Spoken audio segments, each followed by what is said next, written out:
Welcome to the CCFR Radio Podcast, your source for news, updates, and stories from the CCFR.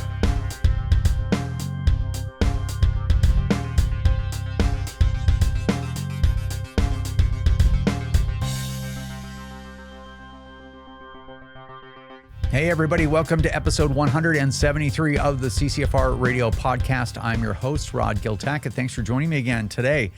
We've got a lot of information to cover. Wilson and I were at TACCOM 2024 from September the 6th through the 8th, and a lot went down there. We're going to tell you all about it. The NDP pulls out of their supply and support agreement with the Liberals, and the Bloc Québécois show up to eat the NDP's lunch. That's pretty interesting. We're going to cover that. And I've got an interview with Delinda Ryerson from the Sherwood Park Fish and Game Association in Sherwood Park, Alberta. And we're going to cover some interesting things. There's a reason why I've brought her on to chat. It should be good. Anyway, we've got a whole lot of stuff. All that and more. CCFR Radio starts right now. CTOMS has been a provider of trauma care training to military and police in Canada for nearly 2 decades. Now this emergency medical training is being made available to a wider audience through CTOMS online courses. Go to ctomsacademy.com and use promo code CCFR30 to get 30% off. That's ctomsacademy.com. And thank you so much to our great friends over at Vortex Canada. They continue to support the CCFR podcast and the CCFR. Can't say enough about them. Check out all their great products at vortexcanada.net. That's vortexcanada.net. Vortex, the force of optics. Need a new boomstick? Bullseye North is Canada's shooting superstore and a proud supporter of the CCFR. With a wide selection of guns and top trending gear for any shooter, they have what you need. Plus, free shipping over $250, which includes ammo, or flat rate shipping of $17 under $250. Some conditions apply. Subscribe to their weekly newsletter to get first access to the hottest deals. A huge thank you goes out to our great friends over at the Saskatchewan Rivers chapter of Safari Club International. They do a lot of great work over there, including supporting the CCFR and the CCFR Radio Podcast. Check out all their great work at saskriverssci.com. That's saskriverssci.com. All right, we are back. So now I've got a series of things I want to run through really quickly with you because Tracy and my talk was quite long because we had a lot of stuff to cover. And you'll hear all about that when I bring her on, but there's a lot of content in this episode. So I want to get through the stuff that I've got as quickly as possible. Now, number one, I just got back from TACCOM. So what you're seeing is segments that were recorded probably a week and a bit before you're watching them. And the reason for that is I had to record this episode early because I'm going hunting. So while you're watching this, I'm probably maybe just getting back from hunting, so that in the next episode, I'm hoping I have a really great hunting story for you and a successful story for you. So as I mentioned in the last episode, I'm going with Scott Carpenter of International Shooting Supplies. He's currently the president of the CCFR. Scott and I go back a ways. So Scott invited me up to go hunting with him. It's involving a 12-hour road trip each way. I'm not a road trip person. I can't stand to be in the car for more than an hour and 15 minutes, but I'm going to do it. Everything's going to be okay. Maybe I'll get headphones and a blindfold and I'll just pretend I'm in my safe space. I'm in my happy place or whatever for the whole time, but I'll get through that.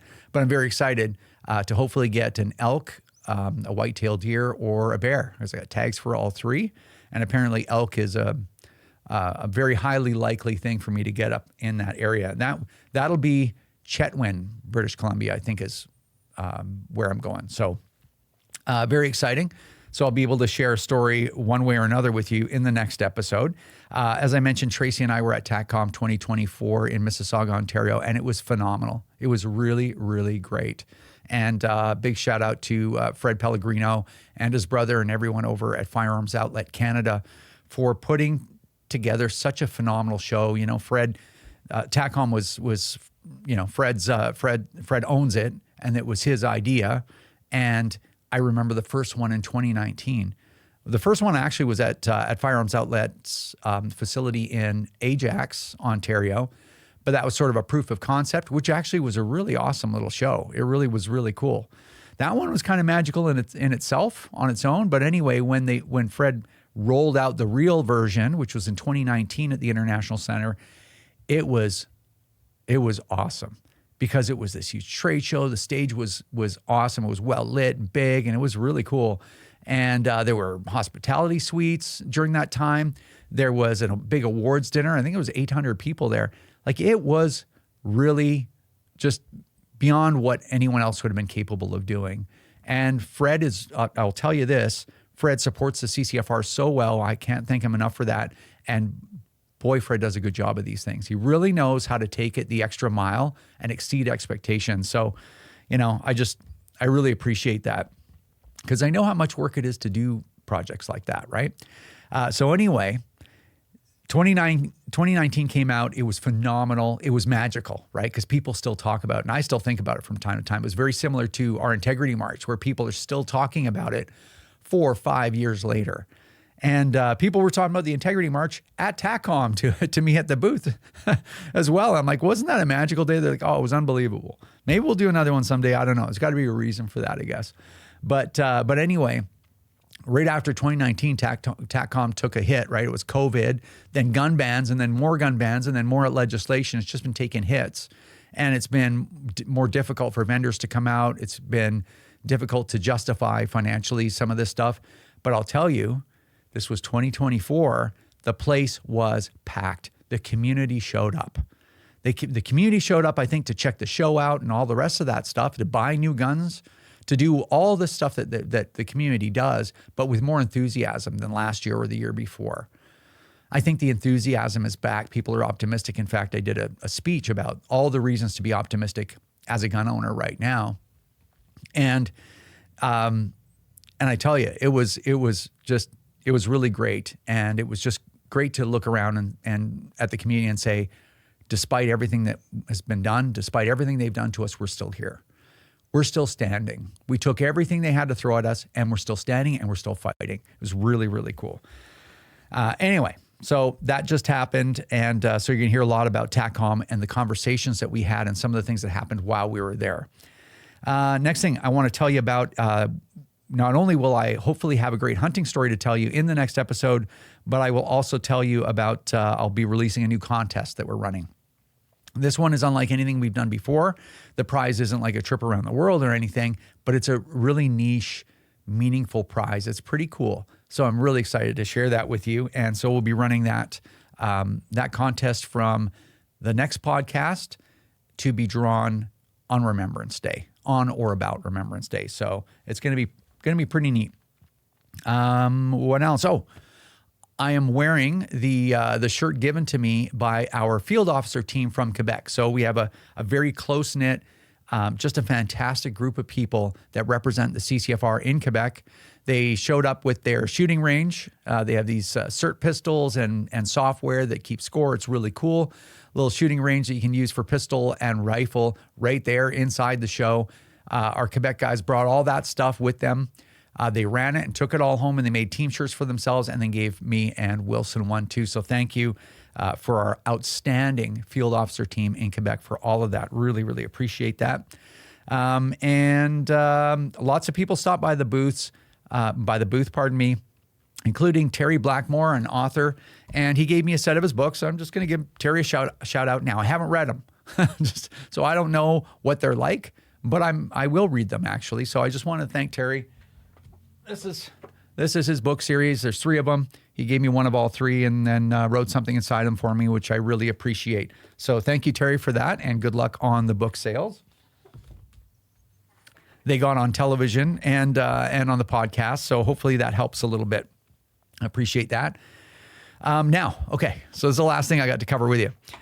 So in the last episode, I talked about a video from Chrystia Freeland that I wanted to play, but I didn't have time in the last episode, so I'm making time in this one. I mean, I've been going for, 7 minutes or whatever, right? So I'm going to play this for you, but the setup to it, just so I was able to condense it down a little bit in interest of, just out of respect for your time. But the setup is, there's a reporter, and he goes on and on and on for about 2 minutes listing all of the terrible things going on in Canada when it comes to violent crime and chaos and bail problems and gun crime, gun violence, all this stuff, and putting it to Chrystia Freeland like, hey, what is it you guys are going to do about this? Like, You said it was going to get better, and it's worse than it ever has been in basically recorded history of the country. What's going on? And this is Chrystia Freeland's response. Check it out. Is the federal government aware of the impact of the violent crime and gun crimes are having on communities, and what will be done about it? Thanks for the question. Look, violent crime and gun crime are totally intolerable, are totally unacceptable. And very often it is the most vulnerable among us who are the targets of this crime and whose lives are made really miserable, really scary by the prevalence of this crime. And it is absolutely incumbent on all orders of government to be working together to end violent crime. I do want to highlight, because you've spoken about gun crime, that, one of the things that makes gun crime possible is guns on the streets. And that is why our government is acting so decisively to get guns off the streets in Canada. That's why we have banned military-style assault weapons. Why should people have them? They should not. These make our lives more dangerous. That's why our government has introduced a freeze on handguns. These are policies that make Canadians safe, that make Canadian families safe, that make women and girls and children safe. That is why our government is committed to them. And I do want to point out, the Conservatives have voted against those really obvious elementary measures that we need to make us safer. Well, it's hard to know where to start with that clip, but I found it shocking, even though we see so many clips like it. And I'm just going to start with Chrystia Freeland. This is somebody that has so much experience being a politician, being a cabinet minister, experience in front of the camera, media training, you name it. She was from the stinking media, for God's sakes. And yet she comes across as airheaded and wildly incompetent, completely tone deaf, and at the same time, absolutely demeaning. Just like, I'm going to tell you some complete lies, demonstrable lies, and you're just going to eat it up, and I'm going to talk to you like you're a 4-year-old, right? Chastising you almost. Muffin, I know that firearm-related violence is scary and makes you miserable. Like, I know that a lot of people that support the Liberals, especially now, not even that supported them back in 2015, but support them now, are toddler-like, they're childlike in their minds and their behavior. And that happens, don't get me wrong, happens across the political spectrum, but it seems like a lot more with the Liberals. And I think it's almost like the Liberals know that kind of messaging works for their base. But anyway, I just found it was just shocking. And then, of course, she's talking about their policies on firearm-related violence, that their policies make families safe and women safe and vulnerable citizens safe and all, making Canadians safe. Nothing could be further from the truth. Like, the truth is, you don't have to listen to gun lobby spin. You don't have to listen to, things being twisted around or disinformation or whatever. Just look around, man. For the last 6 years, Bill C-71, 2020 gun ban, handgun ban, Bill C-21, attempted amendments, regulatory changes, mainstream media rhetoric, government rhetoric, slander against licensed gun owners. After all that, think of it from the perspective of the 2020 gun ban. That was 4.5 years ago, man. 4.5 years ago. And Canada is more dangerous, and there's more firearm-related violence than in the history of record keeping at StatsCan. So I think somewhere around 1972 or something. Never been more dangerous ever. Yeah. Well, guess what? Chrystia Freeland and the rest of them and the anti-gunners and all these, the doctors, all these weirdos, you were wrong. I don't know if you just can't believe your lying eyes or what. The evidence is clear. The evidence is clear and overwhelming. Believe the science, all that crap. Canada's never been more dangerous. And any serious expert, including the gun lobby, we have experts of our own too, by the way, and just any serious, thoughtful expert told the government all through the process of C-71, C-21, the gun ban, all these things, told the media, this is not going to do anything. and it's probably going to make Canada worse off. It's going to be more dangerous. This is a bad distraction and a waste of money and a waste of, creating division in the country for no good reason. Nope. That's gun lobby talking points. Well, guess what? 4.5 years later, more people are dying from firearm-related violence than ever before. More bullets are flying in downtown cores and shopping centers and wherever than ever before. Great work, you people. You did it. So anyway, it's just shocking how Freeland continues to just gaslight. Our policies make Canadians safe and women safe. Like, man, that couldn't be more. That's 180 degrees from the truth. So it's just very shocking that our politics in Canada are at this place where it's just like, you know what? All truth, anything objectively true that anyone can see with their own eyes, just forget it. Just ignore it and deny it. And you still have some core of the Canadian public. And I think these are people that are broken. They're broken with the state of politics. It has broken them psychologically. And they're broken from COVID. And they're broken from a lot of things. And people are just like, yeah, those policies, who needs an assault weapon anyway? They just make our lives less safe. Like, just even when they're staring at the evidence, it's pretty wild. Anyway, resist that, people. Think for yourself. Is what someone telling you true? And that doesn't even just apply to the Liberals. Anybody on the political spectrum. Is that true? That should be the first question to pop in your head. Did those policies make anybody safer? No, it actually probably killed a lot of people. And no policy is perfect. Don't get me wrong. There's no policy that's going to save everybody. That's just the world we live in. It's a physical reality. But anyway, I just want to share that with you because I'm still shocked by it. All right, let's get Wilson on, and we have a lot of stuff to cover with her. So make sure that you stick with us. All right, via Skype, we've got Tracy Wilson of the CCFR. Wilson! There it is. Just getting off the TACCOM train, I've heard it a lot lately for 3 days straight, actually. Yeah, well, it caught on a long time ago. I don't know why, and now I don't think people will tolerate us not doing it. No, you have to just keep doing it, whether you like it or not. I like it. I know you don't, but too bad. Well, just do it. I'll live through it. I can see that you are wearing your special shirt given to you by the CCFR Quebec team field officers, and I've got mine on as well. Yeah, that's right. So they were outfitted in these cool team shirts all weekend at TACCOM. I've seen them before, and I guess we are now officially part of the team because we were gifted these shirts. Our names are on the back. Mine says Wilson. So, yeah, I love it. It's great. Big thanks to them. Yeah, it's awesome. Well, we're going to talk about the Quebec field officer team in a second. But I think the biggest topic that we want to talk about in this episode, which will spawn a bunch of other topics, so all in the context of TACCOM 2024 that we attended in Mississauga, Ontario, just a couple of days ago from when I'm recording this. Yeah, that's right. This was the big, yearly event held at the International Center. Some people say it was a little smaller this year, but not as far as participation. I think Fred told me that they had bigger numbers than they had the previous year, so it was busy. Yeah, it was really great, and there's a lot of stuff to talk about. So we'll get started right away. One is that it was great. And you're expecting after all the pressure that we've been put on under as a community, all the gun bans, all the rhetoric, all the slander, all the rest of that stuff, that the show would be non-existent, especially because it got off to this crazy start.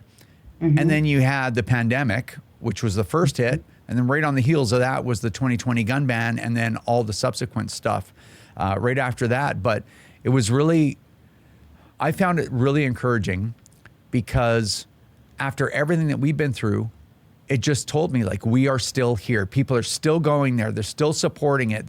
Lots of vendors still, lots of attendees. People's mood was great. Everybody was happy just to be together. It was really cool. Yeah, well, I actually made a tweet and a post about this. I don't even consider TACCOM just a gun show. It's like a celebration of our community and how resilient we are, the retailers, the gun owners, everybody coming together under one roof and just having an all-out awesome time for 3 days straight. And it sort of shows You know, despite all the gun bans and gun bills and everything else done to our community, it's not a hunting show or an outdoor show. It's a tactical and competitive shooting show. And there we were, just packed solid for 3 days. So yeah, it's not a gun show; it's a celebration. Yeah, and I mean there was some hunting stuff there too. So it was pretty much for everybody. Yes, absolutely. Now the first thing I want to do when we talk about TACCOM is I want to thank all the field officers for coming and working the CCFR booth. And, you know, we do Field Officer of the Month. I'm gonna do one in the outro for August 2024. But I'm always inspired by all of these people that take time out of their own busy lives. And, you know, they're not kids. They have responsibilities and families and everything, who take the time out to come and work the booth and try to push the CCFR forward. We're not going to name everybody because there were so many people, and God help us if we name a whole group of people and we leave one person out or two people out, we'll be roasted alive. But I would just feel horrible too. But well, yeah, of course, right. And the other thing too, a special shout out to the Quebec team, because the Quebec team, a whole contingent of our field officers from Quebec came with their team shirts, which they gave each of us one, which was just awesome. And they brought their shooting range set up. Just one more kind of a description of what that is. Yeah, it's just like laser shooting range that you can do inside. It was free to everybody to play. So, you know, a huge attraction for the show itself. But it's pretty challenging. And there's handguns, like there's SIRT pistols. And they also had the chassis that they could put them in so you could shoot with a rifle. It's very competitive. It makes sound. You can hear the shots going. You hear the sound of brass dropping, even though it's not actually happening. But it's a lot of fun. And there was a lineup for that. There was a bigger lineup to go shoot that than there was to get in the booth and say hi to us and buy swags. So, yeah, it was really special having them there. And also a huge shout out to Greg Weiss. I know we said we wouldn't name everybody, but Greg is sort of our lead guy on this event. And he, you know, drags all the stuff there, is in charge of arranging all the volunteer help, setting up the booth.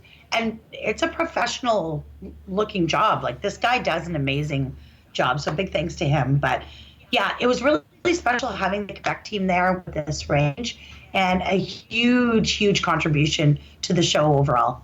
Yeah, and one more thing about the shooting range, the Quebec team, I think, have they agreed to bring that to TSS already? Yeah, like I've been trying to bribe them and stuff, and I think they're all in. TSS, as you know, is probably the biggest show in the country. I think last year it was 5 of those halls, so significant. And I can't see how that wouldn't be a blast. The show's agreed to give us the space. And yeah, so I would love it if they'd come. I know there was just some concern about conflicting shows in the Quebec region, but looking at the schedule, I think it's going to work out perfect. So really, really looking forward to it. Yeah, it'd be great to have them back. Now, let's move on to, wait a second, stand by. Okay. So you and I did a couple of talks, and I think we did one each that was just us, and then we did an Ask Me Anything. And it's kind of through the speeches that we gave that there's actually some more things to talk about concerning our community, like what's going on right now. So the talk that I did, yeah. I think I spoke on the Saturday, and it was a speech about all the reasons why you should be optimistic as a gun owner, why things are turning around. And I think that talk was really well received, because we need a little bit of positive encouragement. And it's, you know, I'm not trying to give people false hope. There are compelling reasons to be optimistic. So I would say probably the biggest one is that the Liberals and their crazy majority government, or minority government, majority with the NDP, they're running out of time. We've gotten to the point where they haven't even executed the retail buyback, much less the buyback for everyone else, and they have 14 months at the latest left in their government. And so, you know, it's not 100% chance that it'll never happen, but it's looking very likely that the buyback will not happen at all, which leaves all of our firearms still in our hands. That's pretty exciting, right? Yeah, that's really important. And you're right about that. They have willing participants with the business portion of the buyback program. These are retailers stuck with unsellable inventory, a more than willing business lobby group that was willing to help them, in fact, being paid by contract to do so.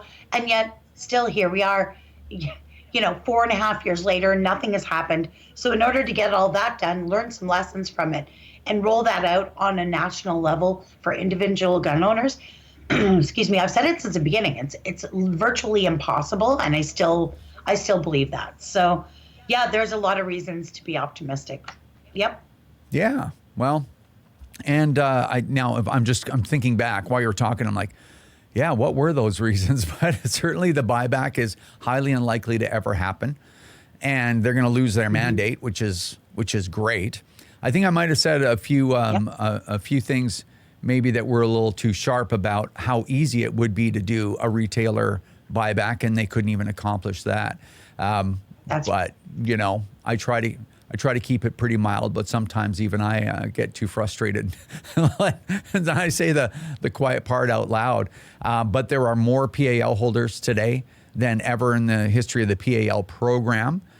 The shooting sports, there's still tons of shooting sports going on. There's still clubs across the country that are busy with all these things. They haven't eliminated that.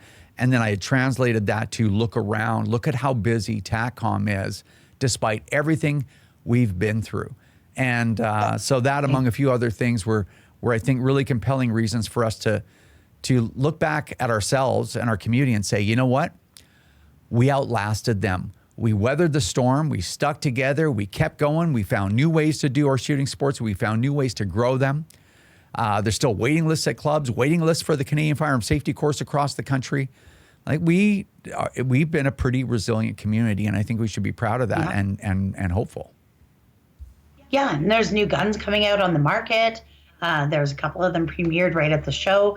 Like, there are more people joining the sport now than ever. And in fact, overall, Canadians have never been more armed, so to speak. We've never owned as many guns in history as we do now. So, for all the beating up that we've taken, I'm not trying to minimize what's happened, because Lord knows it's been a hell of a battle.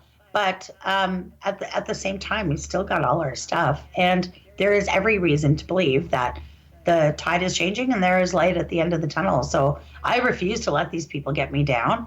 And we will outwork them, we will outlast them, and we'll win. Yep, we're still standing is one of the things look around, we're still standing despite it all.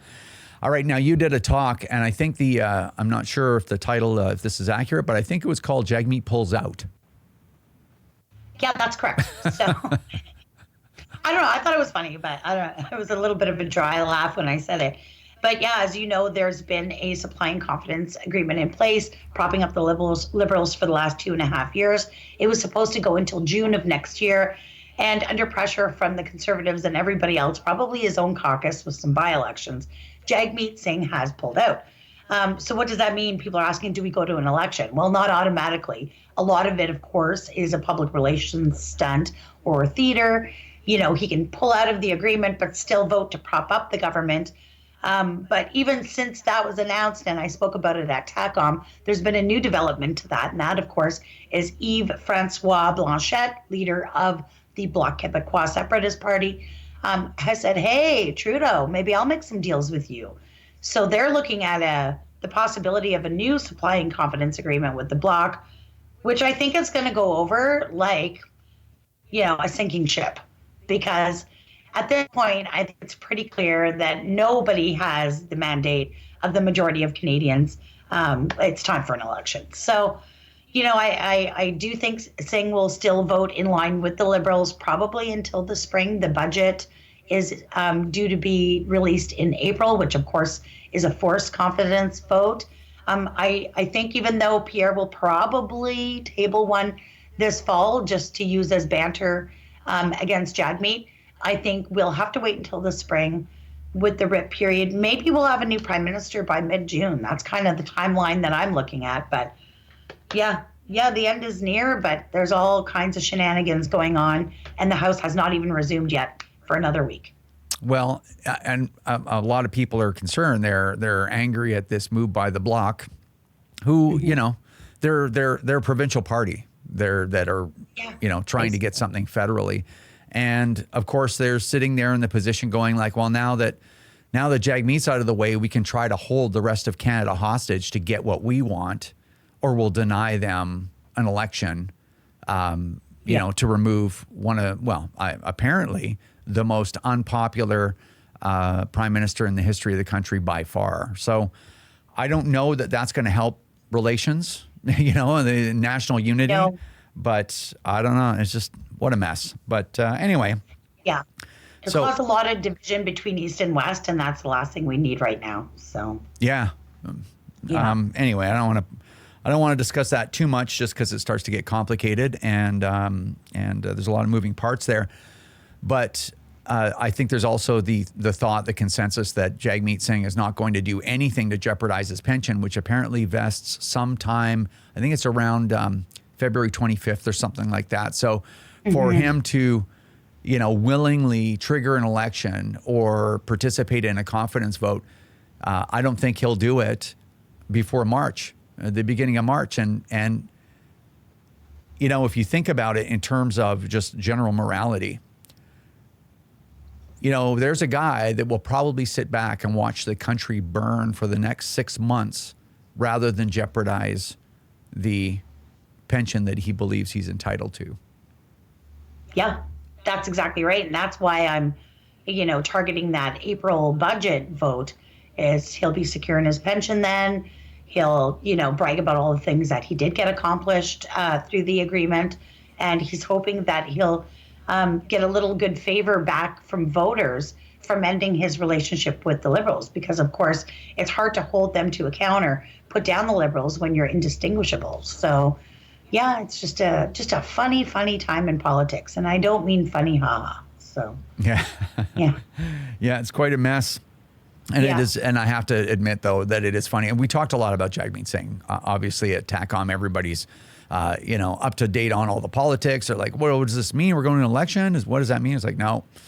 And I said, it's got to be really difficult. One of the worst things in the world would be to be Jagmeet Singh right now, because he's one of the, if there's a top 5 list of people that have absolutely no credibility attached to them as a human being in Canada, like Jagmeet Singh's probably at the top. He's just nothing, just crap talking.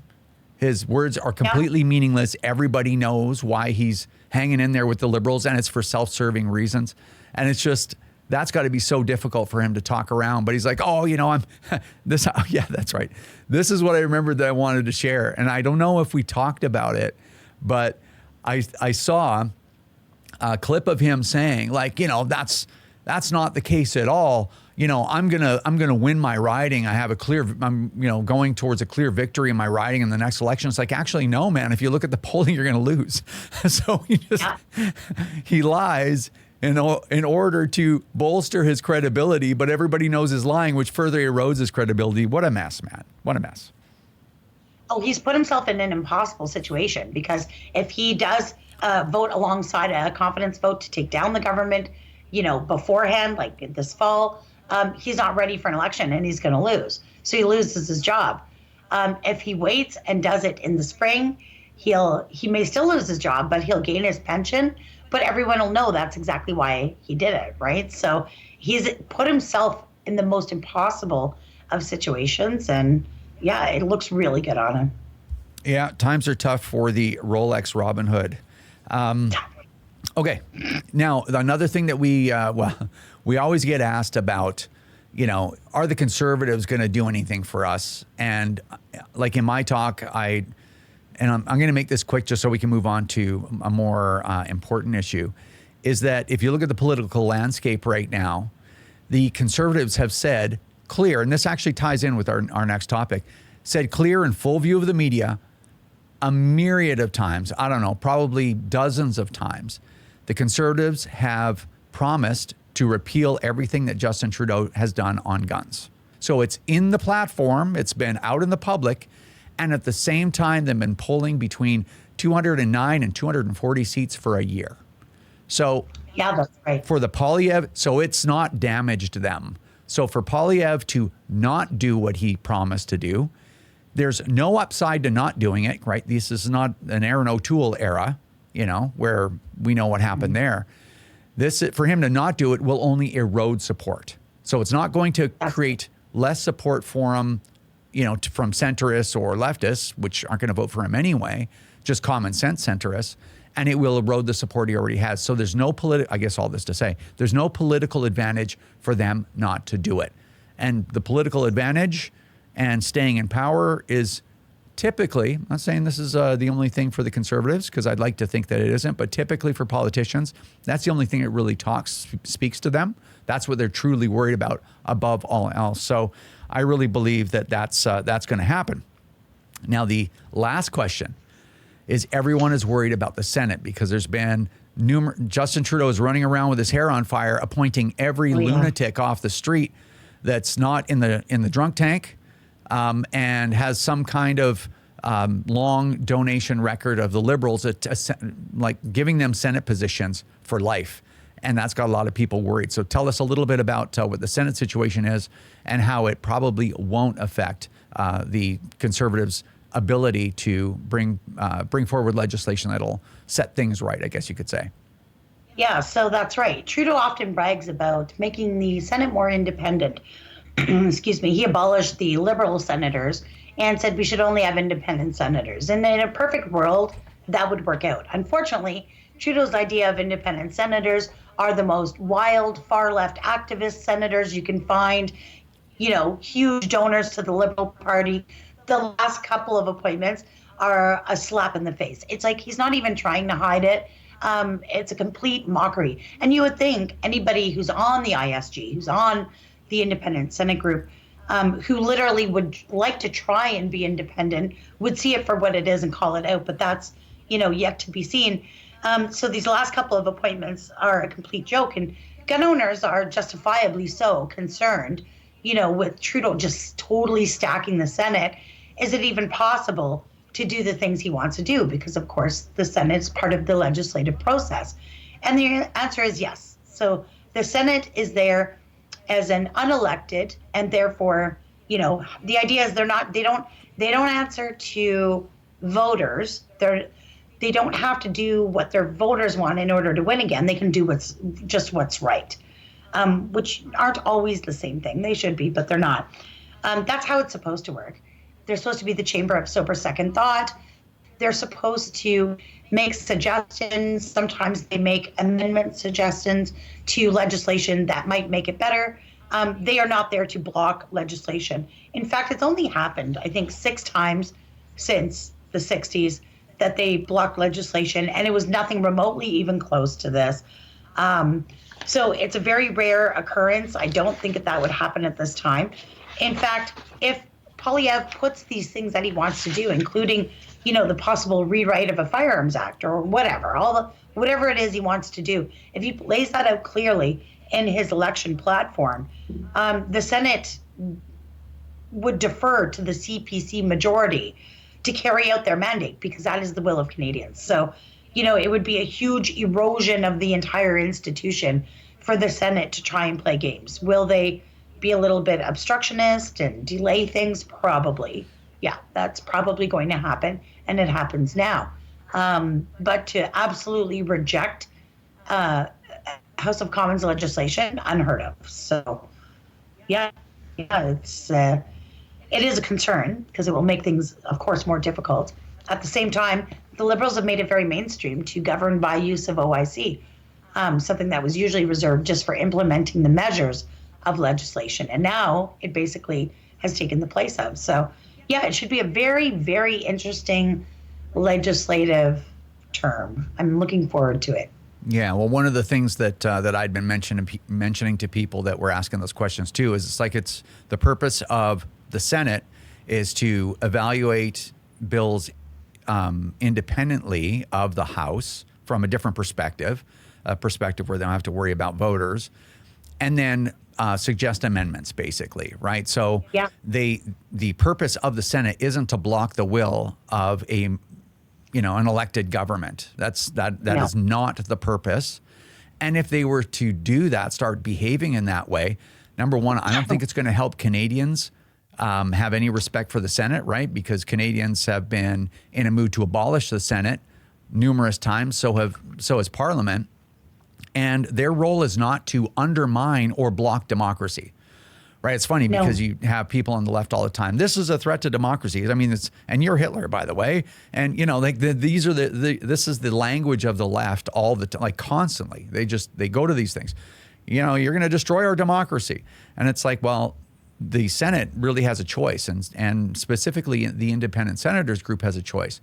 Are you going to be the ones that are going to undermine or exist as a threat to Canadian democracy? That's really the question. And if they choose to do that, they're going to have a lot of trouble with us. They're going to have a lot of trouble with other groups around the country. They're going to have trouble with the elected government, the elected clear majority government. They're going to have a lot of trouble. They might get themselves abolished by fooling. It might be a FAFO moment for them, right?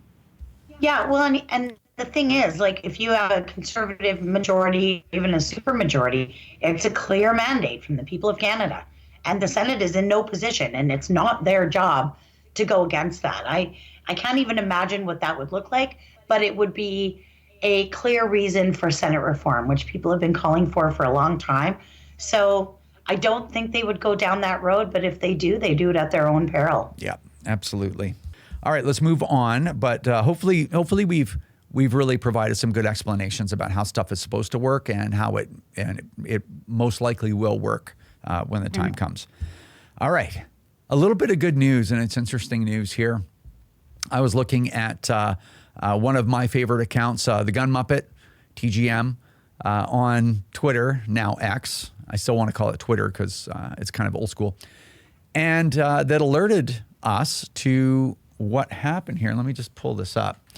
So after the shooting on the Danforth in 2018, Ken Price of the Danforth Families for Safer Communities, I think that's what they're called. Don't quote me on that. I think so. They decided that he led the charge to come up with a class action lawsuit or a lawsuit against Smith & Wesson, the manufacturer of the firearm, of the handgun that was stolen, made its way through the gang system illicitly in Canada and ended up in the hands of basically a would-be terrorist. And yes, they thought, well, this is clearly the fault of Smith & Wesson. And, they should have implemented like a fingerprint reader on the side of the gun or biometrics or whatever to stop unauthorized use, like just inane, crazy stuff, but just a reason to try to, spread some misery and hurt people. And anyway, yeah, and I think they sued for $150 million. Too. Yeah, of course, and something so ridiculously ridiculous, right? I don't know, whatever, man. And this is why it's so difficult to talk to anti-gun groups, because they seem to, there's the common thread through all of them is they're completely irrational. Just irrational, yes. Like incapable, entirely incapable of just sitting down with stakeholders on all sides and be like, okay, you know what? I think we all really want the same thing. Why don't we talk this out? It's like, you're pro-murder. I was like, okay, so I don't think that's going to happen. Anyway, yeah, so Tim Thurley wrote a whole story on this. Yeah. Yeah. So I'm just going to read the title of this. It's a blog. It's called Bennett Jones. I think it's BennettJones.com or something. Yes. But here's the title: Certification denied in proposed class action or proposed class proceeding against gun manufacturer for mass shooting. Now that's interesting, and this was actually back in the middle of March. I'm just going to read just this one quote from the judge. Justice Perel held that a design negligence case ultimately requires evidence from an expert in design. The plaintiffs provided no evidence that an M&P 40 designed with authorized user technologies would be reliable, economically feasible, or even safer. So they couldn't even get, so this is the important point. Not for this frivolous, ridiculous, vexatious lawsuit, they couldn't even get certification to go to court. The anti-gunners were, hopping up and down, oh, look, the CCFR and everybody else lost. And it's like, well, number one, We lost the first case. We're appealing, and don't count us out yet because we have a good chance of winning that, at least in my opinion and our legal team's opinion and the legal teams of 4 other parties. But that's how far we got. And the anti-gunners couldn't even get certified to step foot in the courtroom. So I find that quite interesting. Yeah, well, it is interesting. And I think for, all intents and purposes, it shows that when I look at stuff like this, if there's a madman out there who is, going to commit a crime or has committed a heinous crime, I think the blame for that should rest solely on his shoulders, not on the shoulders of the gun that was sourced through illegal activities, through gangs and stolen. And to me, it sort of alleviates some of the blame that should be resting on the shoulders of the madman. So yeah, I would have set a terrible precedent. So I'm glad that it failed. Yeah. Yeah. Well, and I mean, it's so ridiculous on its face. It'd be like, it's okay that I drive my truck around, and if I got into an accident and somebody died, apparently that's fine. I'll get sued. My insurance will get. I'll have a claim against my insurance. I might be sued. The insurance company may be sued. But if somebody steals my truck, crazy. The people involved are going to sue Toyota. Yeah. I mean. And that's what you said it best when you said that they're just acting unreasonably. And I'm not trying to take away from what happened, and it would be horrific for any family to go through, but focus your efforts on holding criminals to account and measures that are credible for prevention, right? This is not it. So just a mess. Yeah. Well, and it's funny. It's like everyone on that side seems to want to attach. Anytime you disagree with us, you're somehow saying something supportive of what happened to our families or whatever. It's just so unreasonable, and it destroys any possibility of dialogue. Of course, disagreeing with someone who is acting completely irrationally and unreasonably has nothing to do with anything they've been through, But again, this is a tactic that they use, and it's just unconscionable. They tend to be an incorrigible group of people that just. It's frustrating because I think that there's things in Canada that need to be discussed, and we have problems that we all need to solve together, and they just make sure that we can never get the sides together to have that conversation. But anyway, all right. Yeah. We got our list done. We did it. Yeah. All right. Well, we have more to talk about that's less time sensitive. We're actually gonna kind of push that to the next podcast because we've been at it for a while already. Thanks for the update, and I guess we will see you in the next one. All right, we'll see you then. All right, that's going to do it for episode 173 of the CCFR Radio Podcast. Thanks everyone for watching. Make sure that you share the podcast, get other people involved. I only have one thing I need to share with you before I let you go, and that is Field Officer of the Month for August 2024, and it is our great friend Luc Lepine from Quebec. Thank you, Luc, for all of your work. Really appreciate it. Thanks to the whole Quebec team, but this is your month, Luc. Really appreciate all the work. Can't tell you how much. And so in case you've forgotten, what you get for being Field Officer of the Month is a year's free subscription from Canadian Access to Firearm, CATF. So thank you, Donovan Dewis, our great friend from CATF, for providing that every month for one of our people. Really, really generous. So I can't tell you how much we appreciate that. And of course, a $100 promo code from the CCFR online store, and you get your picture published in the CATF. Donovan has been doing that lately. And of course, you get mentioned on the podcast and our nationally broadcast television show on Wild TV called CCFR Radio on the Air. So that's what I've got for you for now. If you want to become a member of the CCFR and you aren't right now, you can do that at firearmrights.ca or ccfr.ca. If you're already helping us, thank you so much for that. Take care, everyone, and I will see you in the next one. This is another episode of the CCFR Radio Podcast. Remember, if you don't stand up for your own ability to own and use firearms, who will? Join the CCFR or donate right now at www.firearmrights.ca.